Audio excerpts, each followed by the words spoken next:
Assalamu alaikum. This is me, Dr. Hassan. Today we have a very interesting case to discuss with you. We have a patient with stroke. यानी हमारे पास एक patient आया है जिसको फालिज का attack हुआ है, right side of the body उसकी काम करना छोड़ गई है, ठीक है। तो यूजुअली ऐसे पेशेंट जब हमारे पास आते हैं तो उनमें जो उनके निगलने की खुराक को निगलने की सलाहियत होती है वो भी लॉस हो जाती है, यानी उनका गैग इंटैक्ट नहीं रहता, ठीक है।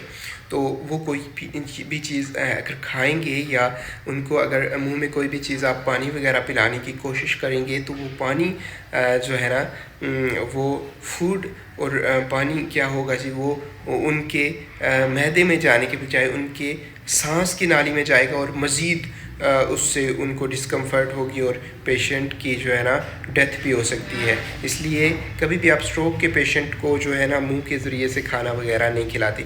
ऐसे पेशेंट को हम जो है ना फीडिंग ट्यूब डालते हैं, एक नलकी डालते हैं, नाक के ज़रिए से मैदे में जाती है वो नलकी और ख़ुराक उसके ज़रिए से दी जाती है। ये नलकी यूजुअली सिलिकॉन की बनी हुई होती है, सॉफ्ट सा मटेरियल होता है ये, ठीक है। और ये डॉक्टर्स खुद इसको जो है ना पेशेंट के नाक के ज़रिए से लगाते हैं और वो मैदे तक चली गई होती है वो नाली, और इसके आगे एक सरिंज लगती है, एक बड़ी सी सरिंज जिसको कहते हैं 60 सीसी की फीडिंग सरिंज, ठीक है।